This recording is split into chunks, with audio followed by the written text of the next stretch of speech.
Jennifer Hartley Elaines is a Canadian multimedia artist working in Calgary as a studio assistant with Natalie Gerber.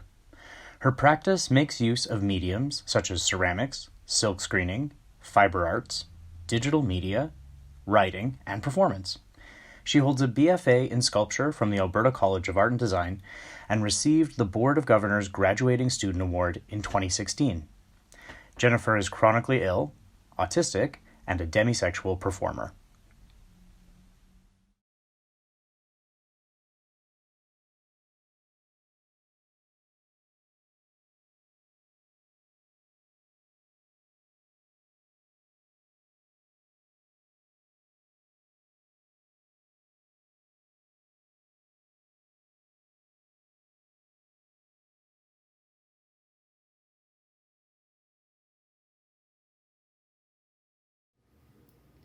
I've always loved pomegranates. Their smell, the taste, the fullness in my hand, the seeds erupting forth to bless the earth. Feminine fruit, untouched by the symbols of lust. They tell my story.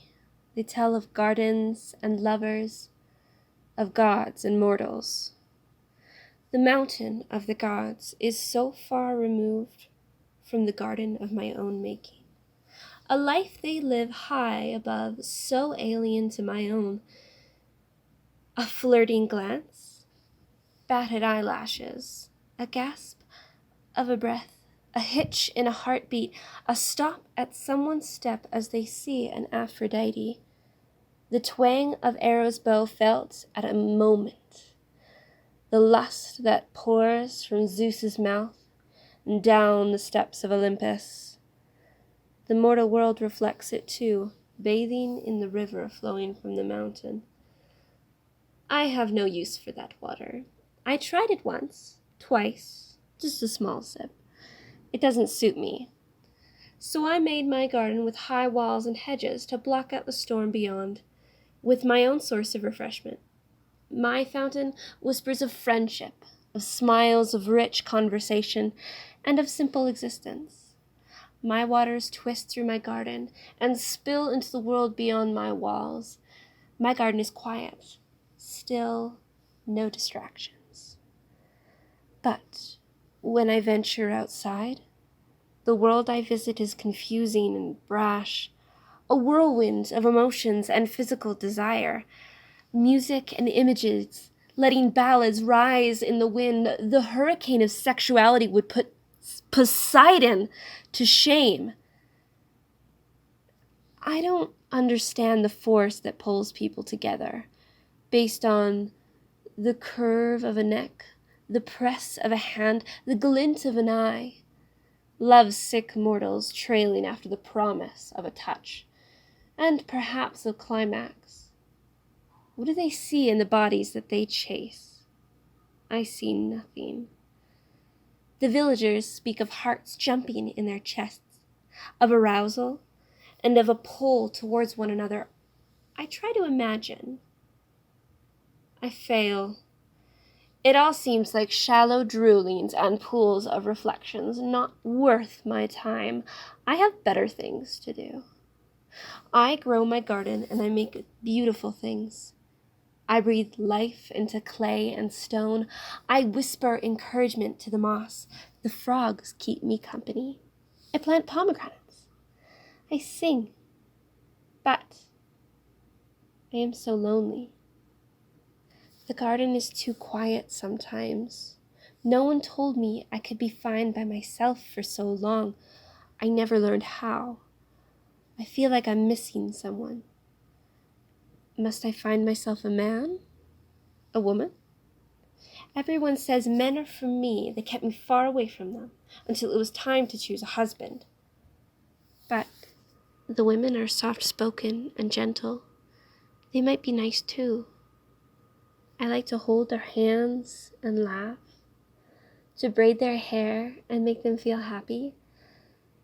But I'm supposed to focus on the looks, they say. When you meet them, your body will ache for them. My body says nothing when I look at men or women. The village girls giggle as they eye the boys up and down, their gaze dragging over muscles, the edge of a jaw, the contour of a blade. The boys bite their lips and dream of running their hands over soft skin and hips of the women. I see emotions burst behind their eyes as their pupils grow wide with just a look. When I was older and my friends talked of dating or their first kiss, I listened and tried to imagine what it would be like to kiss someone. My daydream was faceless. I had my first crush when I was 17. He was a year ahead of me and was the most talented man I had met. I wanted him to be my friend, to get to know me. He didn't notice me. I never thought about his physical attractiveness. I'm lonely. There are some men in the village who cast glances at other men. I would marry one of them so we could both escape to unwanted questions and continue our lives as friends. But how do you tell people you don't understand the one thing that's universal among them all? That their glances, their songs, their art, their jokes make no sense to me? While they were finding quiet corners to sneak away to, I longed for someone to hold my touch-starved skin and to play with my hair. When I was 21, I met my second crush. He was the smartest man I'd ever met. He was talented, too. I wanted to be his friend. He didn't notice me. I never thought about his physical attractiveness. But excitement burst through me as I explore woods and ponds, lay in the sunshine and hear my voice lift through meadows and across mountain tops. People do not do the same for me, much less a man. Is something wrong with me? Have I been alone for too long? Did my mother shelter me under her wing for too many years? Did I make this garden a prison to spend my days in beautiful isolation, aching for a hand to hold? I am lonely. I don't want a man. A woman?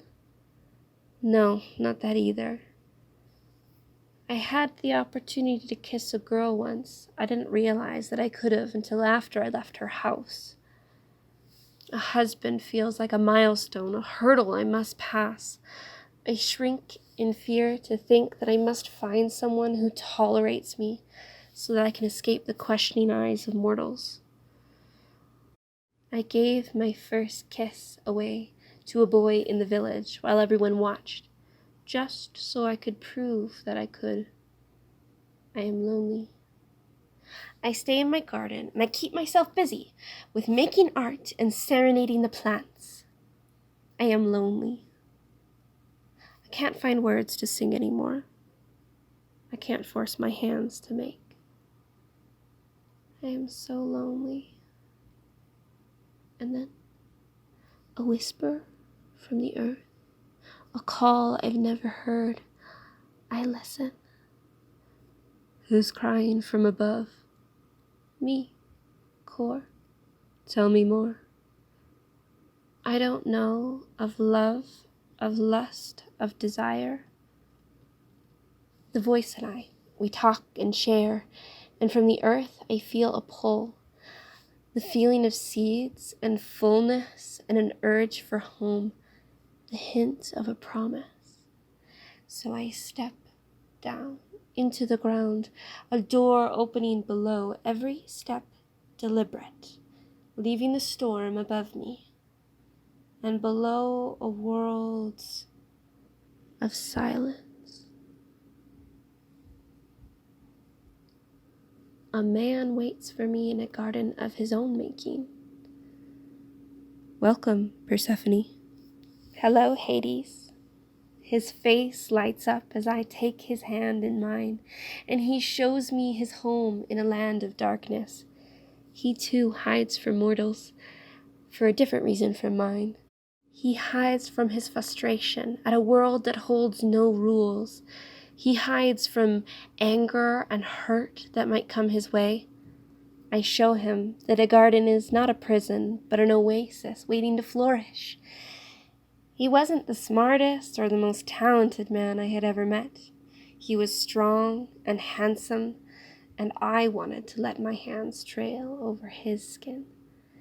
He is soft, he relaxes under my touch, he makes my heart rise in my chest, he makes me laugh, he hangs on my every word, he presents me as queen.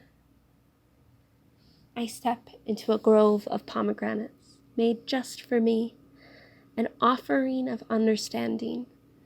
6 seeds for me, and my eyes are clear.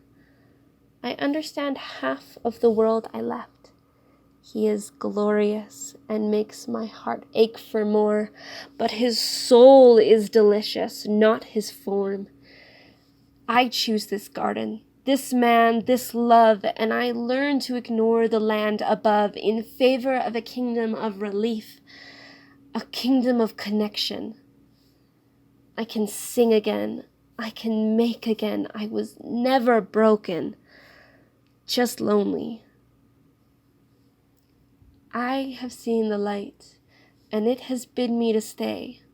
I stand on the back of my lover, and he lifts me high, begs me to fly, and wishes for me to return with tales of wind and clouds and far-off stars. I have felt his manhood in the length of the strides he takes in his powerful walk towards kindness and bent shoulders, in the softness of his feet as he walks towards me and crumples in equality to my level where I lay curled. There is harshness to be found in the tides and eddies of the river that is him, but his insides used to be all angles. Erosion is our mutual lover, and when the sea swallows all the bits of us, we will find ourselves as mixed and far-reaching as we hoped when we saw the cosmos in the flecks of melanin and light. I could not rage in the dying of stars, but pass along in ecstasy with the taste of sand.